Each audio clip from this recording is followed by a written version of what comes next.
syukur kepada Allah Subhanahu wa Ta'ala yang masih memberikan kita begitu banyak kenikmatan, khususnya adalah nikmat iman, nikmat Islam, nikmat hidayah, nikmatul ibadah, sehingga di pagi hari ini kita bisa menjalankan aktivitas kita sebagai seorang hamba yang pada intinya adalah tugas utama kita sebagai seorang hamba untuk beribadah kepada Allah Subhanahu wa Ta'ala, sehingga dengan nikmat-nikmat Allah Subhanahu wa Ta'ala tersebut yang setiap hari Allah masih berikan kepada kita, seharusnya menjadikan kita semakin meningkatkan kualitas sebagai seorang hamba dengan ibadah-ibadah kita, entah ibadah yang sifatnya mahdhah ataupun ibadah-ibadah yang sifatnya ghairu mahdhah, sehingga apapun yang kita lakukan maka kita niatkan untuk menjadi nilai ibadah di sisi Allah Subhanahu wa Ta'ala. Jamaah rahimakumullah, pada kesempatan pagi hari ini insyaallah akan kita lanjutkan kembali apa yang sudah kita sama-sama bahas dari kitab Mukhtasar Minhajul Qasidin karya Syekh Muhammad Ibnu Qudamah Al-Maqdisi, yang merupakan intisari dari kitab Ihya Ulumuddin karya Al-Imam Al-Ghazali rahimahullah. Masih berada di dalam Rubul Adat, bagian seperempat bagian yang membahas tentang kebiasaan kita sehari-hari, supaya kebiasaan kita yang kita lakukan sehari-hari nilainya mempunyai nilai lebih, tidak hanya sekedar rutinitas, tidak hanya sekedar aktivitas kita sebagai seorang manusia atau makhluk sosial, tetapi lebih dari itu ya aktivitas harian kita yang kita berharap itu menjadi nilai ibadah. Maka perlu kita pelajari ya apa yang bisa menjadikan aktivitas harian kita itu, kebiasaan kita itu menjadi sebuah ibadah. Dan di dalam rukul ibadah yang masih kita pelajari, rukul adat, dalam pembahasan tentang adat kebiasaan yang masih kita pelajari, yang masih berkenaan tentang faslun fima yazidu minal adab bisababil istima' wal musyarakah fil akal, ya, pasal tentang adab-adab di dalam berkumpul untuk makan. Jadi adab-adab tentang kegiatan kita yang sifatnya adalah kumpul-kumpul terus makan. Ya, karena sebagaimana yang sudah kita pelajari bersama-sama bahwa di antara kebiasaan para salafus saleh, kebiasaan Nabi kita Muhammad SAW bersama para sahabatnya adalah ketika beliau dan para sahabatnya itu makan, ya seringkali mereka makan secara berjamaah, ya makan dengan cara berkumpul, kemudian bareng-bareng, yang faedahnya sangat banyak, tentunya adalah bisa merekatkan silaturahmi, ya karena dalam keadaan makan itu kan biasanya kondisi seseorang lagi senang-senangnya. Ya, para santri mungkin di ma'had itu salah satu waktu yang ditunggu itu kalau waktu makan. Ya, bahkan termasuk jamaah pengajian seperti ini kan yang ditunggu adalah waktu makannya. Gitu. Ya, banyak karena memang makan itu fitrah manusia, sesuatu yang menyenangkan. Sehingga di situ nanti ketika berkumpul itu akan lebih mudah di dalam berbincang lincah di dalam mengakrabkan diri itu akan lebih mudah karena kondisi hatinya sedang senang. Kemudian dengan makan berjamaah juga di situ ada kesempatan untuk saling berbagi. Ya, ketika dia yang punya makanan dia undang orang lain untuk ikut makan. Sebaliknya ketika orang lain yang punya dia bisa datang ya, bersama-sama makan di situ. Makanya wanifilah selanjutnya yang belum kita bahas dari adab-adab makan berjamaah ini adalah adabul ijabah. Ya, adab-adab mendatangi sebuah undangan makan. Ya, adab-adab menghadiri sebuah undangan, khususnya adalah undangan makan. Qala rahimahullah, Imam Al-Ghazali berkata, fa in kanat da'wata ursin fal ijabatu 'alaiha wajibatun idza da'ahu al-muslim fil yawm al-awwal. Adapun ketika kita mendapatkan atau ketika seorang muslim itu mendapatkan undangan untuk urs atau mungkin secara umum bisa kita sebut dengan walimah. Ya, walimah itu kan intinya adalah sebuah undangan yang datang kepada kita atau undangan kepada kita dari sahibul walimah tadi, dari orang yang mengadakan walimah, yang intinya adalah makan-makan. Ya, makan-makan sebagai bentuk ungkapan kegembiraan. Ya, jadi walimah itu sebenarnya adalah ungkapan kegembiraan, bentuk ungkapan kegembiraan yang kemudian orang tersebut berbagi makanan kepada orang lain, entah itu saudaranya atau tetangganya atau mungkin kalau di dalam masyarakat kita saat ini ya, lebih luas dari itu, tetangga satu RT, kemudian teman kerja, ya, kemudian teman lama dan yang lain sebagainya. Intinya walimah kan itu. Yang walimah itu kan macam-macam ya. Kemarin sudah sempat kita bahas ya, ada walimah urs, ya, ada walimah yang biasanya kalau paling sering kita ya kalau ada wong mantu, ya, mungkin nanti ada akikoh, terus mungkin ada ya, syukuran mungkin mengayu bagi haji misalnya, atau mungkin khitanan ya, anaknya bukan bapaknya, anaknya gitu, atau pindahan rumah atau apa, intinya di situ ada bentuk kegembiraan. Yang kemudian di situ ada walimah, terus kita diundang. Maka kata Imam Ghazali di sini fal ijabatu 'alaiha wajibatun. Maka sebenarnya mendatangi undangan walimah tersebut adalah sebuah kewajiban. Ya. Kalau kita lihat pendapat para ulama yang lain, di antaranya adalah ulama madhab, ya, jumhur ulama madhab, ulama para fuqaha 4 madhab, mereka mayoritas mengatakan memang wajib juga. Fardhu ain, wajib bagi setiap orang untuk mendatangi sebuah undangan, khususnya undangan walimah. Ya, kenapa undangan walimah ini wajib?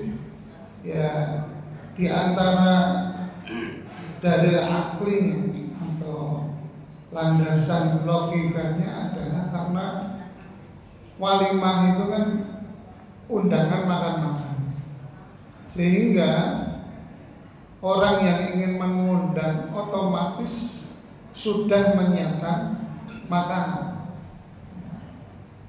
Nah, mungkin masuk mengundang terus belum disiapkan makanannya kan hampir tidak. Pasti ketika ingin mengundang ya minimal sudah menyiapkan makanan, sudah pesen, atau kalau di masyarakat yang masih di desa-desa itu ya rewangan. Bahkan rewangan itu mungkin seminggu sebelum sebelum hari-hari itu wis tanggane wis ora tau ning omah. Ana rewangan terus. Zaman sakniki alhamdulillah kalau di kota ini sedikit lebih simpel, artinya ya meringankan tetangga juga. Ya walaupun nek rewangan niku kan zaman dhisik cukup merekatkan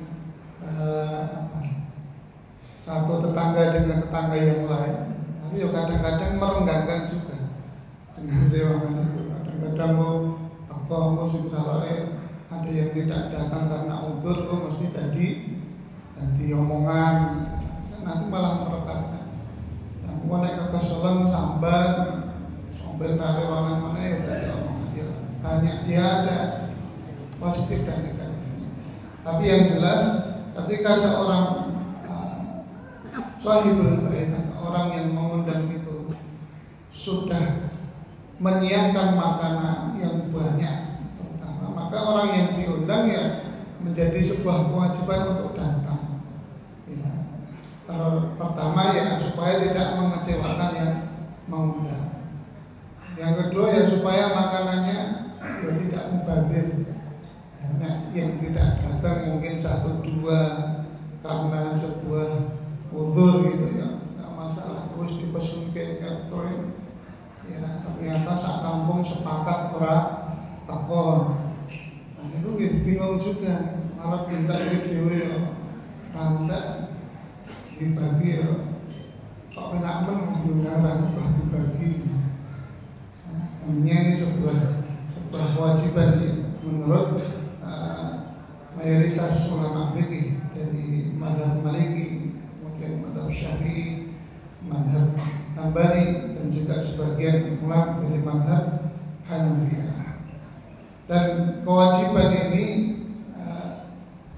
ketika undangan tersebut datangnya memang ditujukan kepada kita, ya jelas undangannya jelas, mungkin ditulis nama ya Pak Sinten atau di WA di Japri Mas mengharapkan undang kehadiran panjenengan dalam acara ini itu wajib. Ya, tapi kalau misalnya undangannya status WA atau status atau postingan Facebook ya nggak jelas ditujukan kepada siapa, ya maka itu ya tidak wajib ya, karena undangannya nggak jelas. Ya, misalnya dia membuat status padahal yang melihat statusnya mungkin kontaknya ribuan, nah, itu ya mungkin atau OKP ya nggak salah juga ya, tapi tidak ada kewajiban juga. Maka yang mengundang pun juga harus bijak ya. Ada dalil-dalil naklinya atau landasan-landasan syar'inya yang dijadikan oleh ulama-ulama yang mewajibkan ketika kita diundang. Di antaranya adalah sabda Rasulullah SAW dan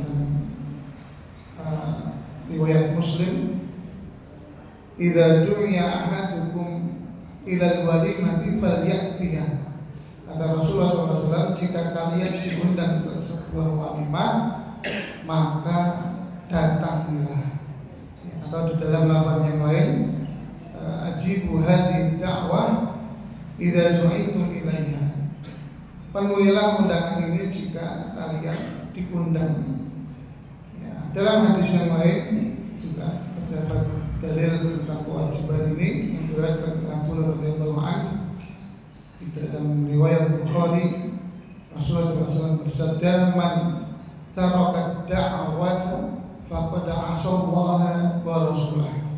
Dan barang siapa yang dengan sengaja meninggalkan undangan, dia dengan sengaja tidak ada uzur syar'i, terus tidak mendatangi sebuah undangan, maka dia sudah bermaksiat kepada Allah Subhanahu wa ta'ala. Dan para ulama juga ada yang membuat bab-bab khusus dalam kitab-kitabnya ya, yang menunjukkan sebuah kewajiban ini. Ya, maka tidak heran jika menurut pendapat ini wajib hukumnya untuk memenuhi sebuah undangan walimah, karena di dalamnya sebenarnya pada dasarnya walimah itu kan banyak kemaslahatan. sama. Ya, nanti tentunya akan berbeda lagi jika di dalam walimah tersebut lebih banyak mudaratnya, maka ini beda lagi nanti hukumnya. Tetapi secara asal walimah itu kan tentunya undangan makan. Karena sekarang ini kan walimah itu modelnya beragam, itu nanti akan ada hukum yang lain lagi. Tapi secara asal walimah itu hukumnya wajib untuk kita hadiri. Kemudian ada ulama yang lain yang menyatakan hukum menghadiri undangan walimah adalah sunnah. Di antaranya sebagian dari mazhab Hanafiyah dan sebagian kecil dari mazhab Syafi'iyah dan juga Hanabilah. Mereka berpendapat untuk menghadiri undangan walimah ini sebenarnya bukan sebuah kewajiban. Karena apa? Karena undangan walimah itu kan kita diminta untuk hadir, kemudian makan makanannya yang sudah disediakan oleh sahibul bait. Dan makanan itu secara hak milik adalah kepunyaan sahibul bait. Maka tidak bisa menjadikan kita ini wajib untuk menerima sesuatu yang diberikan kepada kita.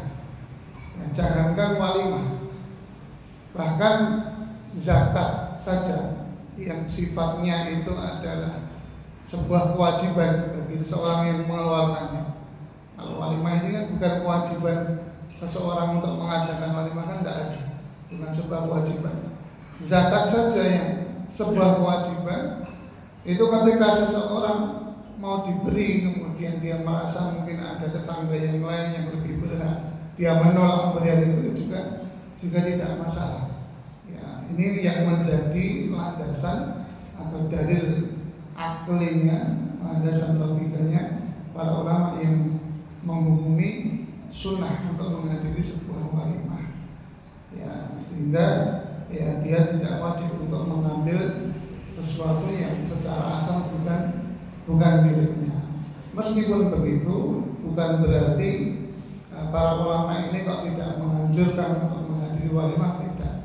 Ya, tetap mereka ini ya tetap menganjurkan. Ya. Maka yang kesimpulannya ya kita pertimbangkan lagi maslahat dan mudaratnya. Tadi ketika mungkin saat ya ada warga yang syukuran terus dimasakin tengklan, ya kok buat itu rusak. RT kok diundang sepakat tidak datang itu ya pasti mudaratnya akan lebih banyak. Ya, yang punya hajat juga sakit hati, merasa piye kok udah mau masuk saate ra sing doyan wedhus kabeh langsung gitu. Ya, ini juga mudaratnya akan lebih banyak kalau kita akan datang. Jadi dalam mendatangi walimah itu kan tentunya harapannya maslahatnya lebih banyak. Idkhalus surur, ya, memasukkan kebahagiaan dalam hati seorang muslim itu kan juga sebuah sedekah, sebuah kebaikan. Jadi ya kalau orang sudah mengundang kita, ya tentunya dia akan senang kalau kita datang. Alhamdulillah ya, ini tentang hukum menghadiri sebuah walimah. Kemudian kata Imam Ghazali berikutnya ya, tentang adab al-ijabah. Tsumma yanbaghi alla yakhussal ghani bil ijabah dunal faqir. Adab yang kedua setelah kewajiban kita datang ketika diundang adalah tidak mengkhususkan hanya orang-orang kaya saja yang kita hadiri undangannya, ya. Atau mamanya ada undangan ulang loro, delalah dinone podo, jame podo. Tapi yang datang duluan dari undangan kerabat kita atau saudara kita yang sedengan, orangnya kecukupan. Ya, misalnya walimahnya hanya di rumahnya, ya. Yang satu kemudian datang undangan berikutnya dari orang yang terpandang, mau sugih, turyuning hotel. Ya, kira-kira jenengan pilih teko sing pundi? Maka kebanyakan kita mungkin wah ini pada-pada bener yang jadi sing teko sing iki sik tapi sing teko kene iki kok ning hotel iki ketok yang prasmanan. Nek ini kan piring terbang ya ora iso tandul. Tidak delik-delik sing prasmanan kok ketok enak ning hotel wis. Ibu bagi tugas ibu dengan sing ning aku tak nang hotel. Mau ning hotel kabeh wae misalnya. Makanya ya ada yang harus kita perhatikan. Jangan kita mengkhususkan. Ya kalau kita bisa datang dua-duanya, alhamdulillah. Ya kalau tidak bisa maka yang kita dahulukan yang datang pertama undangannya. Atau yang kita pertimbangkan yang tadi maslahat dan madaratnya. Misalnya yang satu sangat dekat dengan kita, yang satu yang biasa saja. Yang satu mungkin awake dhewe ora teko gelone ya ra iso mari misalnya, ya maka kita perhatikan itu juga. Kita tahu karakter yang mengundang siapa. Tetapi jangan sampai di dalam diri kita muncul sebuah perasaan tadi, oh iki sing sugih, oh iki sing pangane enak-enak. Iki sugih ning nyembange malah ora akeh apa-apa misalnya. Iki biasane bisa aku dicatat disumbang sakmene kudu balik sakmene gitu.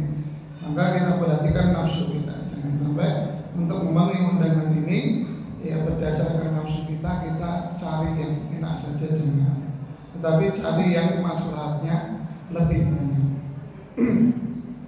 Kemudian selanjutnya adalah wala yamtani minad da'wati liqaunihi sha'iman bal yahdhur fa in kana tatawwu'an wa 'alima anna fitrahu yasurru akhahu al-muslim falyuftir.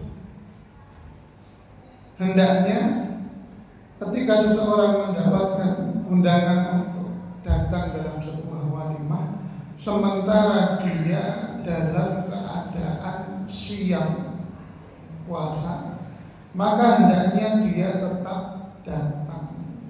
Fa in kana tatawwu'an, apabila puasanya itu puasa sunnah, ya, wa 'alima anna fitrahu yasurru akhahu muslim falyuftir, dan dia tahu kalau dia datang terus membatalkan siam sunnahnya itu membuat sahibul bait tadi senang, ya, maka hendaknya dia batalkan aja, ya, meskipun undangannya jam 3 sore barasar misalnya, undangannya barasar terus poso, ya, panas ngelak-ngelak ditahan diempet, ya, hanya undangan mendadak mas, ya, diundang barasar kumpul begini, konco kelet misalnya, ya, syukuran nopo misalnya, aduh aku masih poso misalnya, ya dia tetap datang, ya monggo baru di situ diperbincangkan, wah aku poso virus, pokoknya mangan saya gini,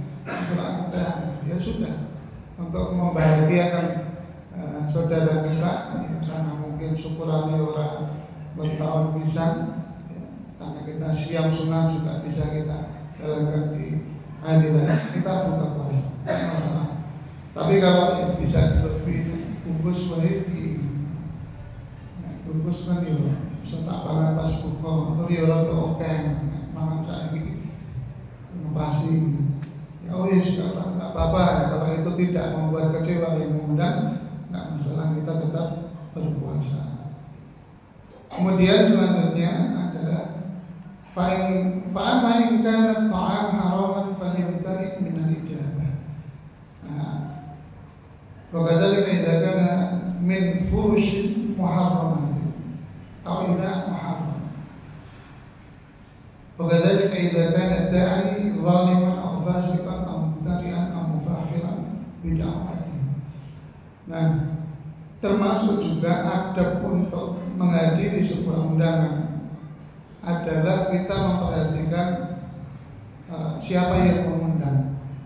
Ya, jadi memang meskipun secara asal tadi itu adalah wajib untuk kita mendatangi sebuah undangan, kita juga perlu perhatikan siapa yang mengundang.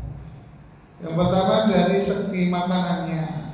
Ya, misalnya ternyata yang mengundang kita ya teman lama, misalnya zaman jahiliyah dhisik, ternyata kita sudah dapat hidayah atau dia sudah mu'alaf, kemudian temannya masih silaturahminya masih bagus gitu, muamalahnya masih bagus, terus diundang. Ya aku begitu kok yang aku anu lah syukuran sidik-sidik. Ya ternyata hidangannya babi guling, sebab konconya bukan muslim. Ya, maka kita juga harus perhatikan ini. Ya, tidak harus dia. Maka dia tidak boleh datang ke situ saat makan-makan itu. Ya, bisa cari waktu yang lain. Atau ada hal yang di situ haram, ya. Misalnya campur sarunya, ya, yang di situ kita tidak bisa menghindarinya. Ya. Bagaimana kita pertimbangkan maslahat dan madaratnya. Tentu kita komunikasikan dengan baik dengan orang yang mengundang. Ya, jangan sampai dengan alasan-alasan itu terus kemudian kita juga yang memutuskan silaturahmi tidak. Karena banyak cara untuk menghindari sesuatu dengan tanpa memutuskan silaturahmi juga. Termasuk di sini disebutkan wakadzalika idza kana da'i dhaliman aw fasiqan. Termasuk juga apabila yang mengundang itu adalah orang-orang zalim, orang-orang fasik, atau mubtadi'ah atau orang-orang ahli bid'ah. Di sini tentunya bukan sebagai larangan mutlak untuk kita mendatangi undangan dari orang-orang zalim, orang-orang fasik. Juga bukan sebagai bentuk larangan kita mengundang mereka. Meskipun dalam sebuah hadis yang dulu sempat kita bahas juga, dalam sebuah hadis Rasulullah SAW pernah bersabda, la tusahib illa mu'minan wa la yakul ta'amaka illa taqiyyin. Jangan berteman akrab kecuali dengan orang-orang mukmin. Jangan sampai memakan makanan kalian kecuali orang-orang yang bertakwa. Ya, hadis ini hadis riwayat Abu Daud, Ahmad, Muhibban ad-Darimi, yang sebagian ulama mengatakan di sini dhaif, tapi ada beberapa ulama ahli hadis juga yang mengatakan yang di sini hadis sahih, di antaranya Ibnu Hibban. Tapi secara makna yang kemudian disebutkan oleh beberapa ulama, hadis ini bukan berarti larangan mutlak. Kita nggak boleh mengundang kecuali orang bertakwa, ya tidak. Karena kalau sing diundang khusus orang yang bertakwa saja, itu pun juga sulit. Ya, tidak semua, kita banyak yang bertakwa juga sulit. Bahkan boleh mengundang non muslim. Ya. Maksud dari hadis ini adalah jangan sampai menjadikan selain orang mukmin, selain orang yang bertakwa itu teman yang sangat dekat. Ya, teman yang sangat dekat. Karena biasanya kalau sudah diundang makan dulu, pada umumnya dulu itu kalau mengundang makan atau diundang itu ya sesama orang-orang yang sudah akrab. Tapi kalau sekarang kan tidak, bahkan tidak akrab sekalipun kadang-kadang dia diundang. Mungkin waktu itu belum, jadi manusia apa kalau aku ya diundang, kadang-kadang lupa atau nggak kenal itu masih diundang.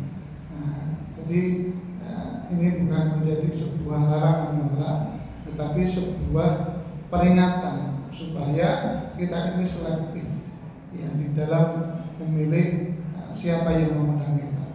Ya, termasuk Imam Ghazali mengatakan mufakhiran bidakwatihi, atau kalau orang yang mengundang itu maksudnya untuk sombong.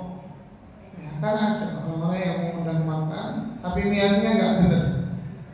Niatnya entah untuk sombong, pamer sesuatu, atau ada niat terselubung lain yang negatif, ya misalnya di musim-musim politik seperti ini, itu kan juga ada udang di balik bakwan. Itu juga kita perlu perhatikan. Artinya tetap dipertimbangkan maslahat dan madaratnya. Nah, ini kaitannya dengan undangan.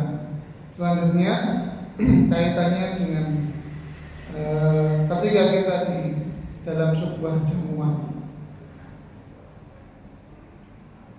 Wa yanbaghi alla yatarassab bil ijabah ila da'wah nafsal akal. Ya. Selanjutnya adalah jangan meniatkan kehadiran kita untuk memenuhi undangan itu sekedar untuk makan. Ya, jangan yang menjadi pertimbangan kita untuk datang sekedar masalah makannya. Nah, karena tadi nanti jadinya ya pilih-pilih. Oh sini kita ada mengundangi enak mesti. Korea ini doa. Bal yanwi bihil iktida bisunnah wa ikrama akhihi mu'min. Tapi hendaknya dia berniat dalam memenuhi undangan itu adalah meneladani sunnah Rasulullah SAW. Kemudian juga untuk memuliakan saudaranya sesama mukmin. Ya, bahkan mungkin awak dhewe ngerti mesti nek teko iki nek sing ngundangi mesti pangan ini biasa wae. Kadang-kadang sop isine ya kacang kapri. Kemambang isine tututan. Kadang enggak apa-apa. Tetap kita datang memuliakan saudara kita orang mukmin. Wa yanbi siyadatun nafsi amma yusi'u ihillah. Termasuk juga kita niatkan untuk mencegah prasangka-prasangka buruk yang ada. Jadi kita kan dilarang untuk bersuudzon. Kita juga diperintahkan berusaha untuk mencegah seseorang suudzon kepada kita. Ya, jangan sampai kita nggak suka orang itu suudzon kepada kita. Nih, awake dhewe ini bertingkah laku sing marake wong iki suudzon. Ya jangan, ya nanti jangan salah orang suudzon. Maka di antara bentuk pencegahan dari orang-orang suudzon kepada kita ya kita datang. Termasuk mungkin datangnya isoyo telat dia tetap datang supaya nggak suudzon nanti mentang-mentang aku ya orang gue barang diundangi orang teko itu kan nanti jadi suudzon padahal dia mungkin tidak datangnya karena ada keperluan. Ya sekarang kan ada WA gampang ngapunten yo aku ra iso kok lagi acara liyane gitu. Farubama bila anu idan tan'ahada mutakabbir. Jadi karena bisa jadi kalau dia tidak datang nanti ada orang-orang suudzon rezeki wonge sombong. Saya gue sombong ya barang dadi jabat ora gelem barang sugih diundang ora gelem. Jangan sampai menimbulkan suudzon seperti itu. Wa yanbaghi an yatawadda fi majlisihi idza hadar wa la yatasaddar. Wa in ayyana lahu sahibud dar makanan lam yata'adda. Nah, kemudian ketika kita sudah hadir dalam majelis tersebut dalam sebuah undangan, hendaknya kita bersikap tawadhu.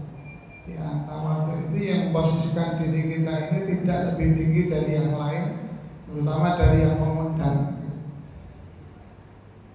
Di antara bentuk tawadhu kita adalah mengikuti arahan dari sang pengundang, termasuk duduk kita di mana. Ya, misalnya undangan akikohan di rumah, yang diundang ya berkonco keratin, misalnya konco goes, orang 10 atau orang berapa diundang, terus bicara bismillah ini gini. Nah itu di antara bentuk tawadhu kita yang mana suara aku kene wae ya golek sing ngisor AC misalnya, mobil yang coba. Hendaknya kita mengikuti arahannya, karena apa? Kadang-kadang tuan rumah itu sudah menyeting tempat duduk supaya apa ya? Supaya bayar satu mungkin supaya nek pas ngetok sebuah ini gampang. Terus dikon niku kene malah lungguhe ning ngarep dalan malah dadi angel. Satu itu. Kedua mungkin ada aurat-aurat di dalam rumahnya yang khawatir tersingkap, sehingga dia diminta untuk duduk di sini misalnya. Kalau di sini mungkin langsung ketok lawang pakone pintu dapurnya, terus nanti istrinya mungkin yang wirawiri menyiapkan jadi kelihatan dia malu misalnya. Ya maka kalau sudah diarahkan duduk di sini ya udah ikut saja sama tuan rumahnya. Ojo ngeyel, boleh sing penak. Ya. Jadi ini juga termasuk adab, termasuk bentuk ketawaduan kita. Berikutnya wa alla yukthir an-nadhar ila al-makan alladhi yakhruju minhu at-ta'am. Termasuk adab juga adalah tidak banyak melihat atau tidak sering memperhatikan tempat datangnya makanan. Misalnya tempatnya sini terus itu dapurnya situ, terus ya mengisyaratkan ada metu-metu sebenarnya. Kadang-kadang nanti tak korup disuguhi wedan ini, mas nyilih linggis itu, gua kok duduk sumur kalak aku. Jangan melihat-lihat seperti itu. Ya tetap karena kita sebagai tamu undangan diundang, ya manut saja. Ya Allah timbang percitik. Jangan melihat-lihat ya dari tempat asalnya datang makanan. Fa'innahu dalilun ala syarrah. Ya karena itu menunjukkan ya kerakusan kita, ketidaksabaran kita. Ya. Selanjutnya ini tadi adab tentang orang-orang yang memenuhi undangan. Selanjutnya kita selesaikan sekalian. Wa ma yudharu ta'am falahu khamsatu adab. Adapun bagi yang menyuguhkan makanan atau yang menghadirkan makanan, pengundangnya ini juga ada adab-adabnya. Al-awwal yang pertama adalah ta'jilu, menyegerakannya. Ojo undangan jam 4 sore misalnya. Ya wis teko sejak ngobrol itu jam 5 lagi metu wedane wis munduk-munduk lambe. Ya wis ra betah ngerti wong mau teko jam 5 kurang 5. Ini juga ya sebuah adab bagi yang menyuguhkan. Fadzalika min ikramid dhaif, karena ini juga merupakan bentuk dari memuliakan tamu.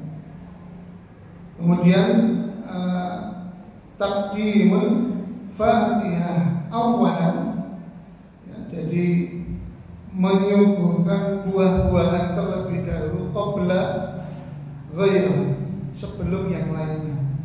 Ya, nek akan buah ini boten nggih enggak usah. Kalau ada buahnya sebaiknya kita suguhkan malah pertama kali. Dzalika aslahu fi babil Ghazali, dari segi kesehatan ini juga lebih baik. Nah, Pak Dokter, Pak ini juga dalam medisnya ya. Saya baca itu kalau medis perut itu masih kosong kemudian diberikan buah itu akan lebih mudah dalam menyerap gizi dan nutrisi di dalam buah. Sebagian ulama bahkan menjadikan sebuah ayat, di antaranya Al-Waqi'ah ayat 20-21, wa faqihatin mimma yatakhayyarun wa lahmi tayrin mimma yashtahun, dan buah-buahan dari apa yang mereka pilih dan daging burung dari apa yang mereka ingin. Ayat ini menggambarkan makanan ahli surga, dan kemudian dari urutan penyebutan ayatnya itu disebutkan buah-buah dulu. Meskipun ada sebagian ulama yang mengatakan ini nggak bisa dijadikan dalil letak ayat duluan terus berarti sing disuguhke ini duluan, tidak. Ya, Tapi dari ulama lain ada yang menjadikan ini sebagai dalil. Ya. Meskipun memang secara untuk kebaikan termasuk dari medis ini juga lebih baik. Dan Rasulullah SAW pun juga seperti itu. Ya, jadi makan buah dulu sebelum yang lainnya. Dan di antara anjurannya tentunya juga jedanya pun juga ora langsung, sebaiknya itu ya tidak langsung. Ya, tadi misalnya undangan jam 4 tekon itu langsung buah tok nih, semangka, melon, kurma, durian. Ya, baru nanti mungkin lebih 15 menit atau setengah jam baru diisi makanan-makanan utama. Tsumma afdalu ma yuqaddimu ba'da al-faqihah al-lahm. Ya, kemudian yang lebih utama kata Ghazali setelah menyajikan buah-buahan adalah menyajikan daging. Ya, baru mungkin tongsenge metu, kuline metu. Khususan al-mashwi, tsumma afdalu ta'am ba'da al-lahm al-tharith, tsumma al-halwa, kemudian baru mungkin roti ya, atau gandum atau yang lain. Kemudian halwa, kemudian yang manis-manis, manisan. Wadati muhadhid tayyibat bisyurbil ma'al barid, kemudian dengan air minum yang dingin. Yang intinya adalah memuliakan tamu dengan makanan tadi. Yang ketiga, ayyuqaddim jami'an alwan al-hadirah. Ya, hendaknya ya menyuguhkan makanan yang beraneka ragam kalau mampu ya, tapi ini bukan sebuah kewajiban, hanya sekedar ya kalau kita bisa menyajikan yang memuliakan tamu kita, maka itu akan lebih baik. Selanjutnya Allah ibadir ila mafkiha, jangan buru-buru mengambil makanannya. Maksudnya sing nyuguhin wae nek bar disuguhi lagi mangan sak piring ya, misalnya terus rotok lendetan sedelo karo ngobrol mengko cek enak snack liyane niate mengko arep dipangan ya karo ngobrol rum di jigo wis sebelum dimakan sudah diambil yang punya niki pun to nggih pun nggih gelo nih kadang-kadang mangan belum lagi bisa lagi juga ombe niku wis dijiko sinomane aduh mau gongku malah kejiko. Ya, jangan buru-buru mengambil makanannya. Bal yumakkinu minal istifa' hatta yarfa'u aydiyah. Ya. Sampai mungkin sudah tidak dimakan lagi, sudah dimakan, sudah puas, tamunya baru diambil. Ayyuqaddim minat ta'am qadral kifayah. Dan termasuk juga adab menghadirkan ta'am makanan adalah yang menghadirkan semampunya. Fa'inat taqlil 'anil kifayah nafsun fil murwah. Tidak berlebih-lebihan karena itu nanti akan menyusahkan kita sendiri. Tapi juga tidak di bawah standar. Karena itu mengurangi murah kita, mengurangi harga diri kita, kehormatan kita. Ya, intinya sesuai kemampuan kita. Nek mampu daging ya daging, nek ora ya sego pecel karo tempe ya ndak apa. Yang penting sesuai kemampuan. Ya. Kemudian terakhir wayan bagi ya'zila li ahli bait nasibahum qabla taqdim al-ta'am fa idza arada ad-dhayf al-insiraf yanbaghi an yakhruj ma'ahu ila bab ad-dar fa inna sunnah. Termasuk juga bagi tuan rumah ketika tamunya itu mau pulang ya diantarkan sampai ke pintu. Ini juga merupakan sunnah yang memuliakan tamu. Wa min tamamil ikram talaqatul wajhi, termasuk wajah yang ramah. Aja mau pas tamune teko ramah seneng, bareng tamune meh lunga meh mulih meremut soal mangan akeh biar semua tak kesubuhan. Selalu undang boleh, jangan seperti itu. Ya. Wa amma dhaif termasuk bagi tamunya bayat bagi ayah harus thayyiban nafs. Bagi tamunya juga harus pulang dalam kondisi lega, meskipun suguhannya tidak seperti yang diharapkan. Ojo terus kemerenang karena masuk akal aneh atau dalam hatinya jangan. Ya. Walhamdulillah rahimahumullah, ya ini di antara adab-adab berkumpul dalam rangka makan-makan yang sudah selesai kita bahas. Insyaallah bisa kita akan lanjutkan di bab selanjutnya. Semoga bisa menjadi faedah kebaikan untuk kita semuanya. Jika ada salah kurangnya saya mohon maaf. Aku lupa hadza astaghfirullahaladzim subhanallah wa bihamdika asyhadu an la ilaha illa anta astaghfiruka wa atubu ilaik. Wassalamualaikum warahmatullahi wabarakatuh.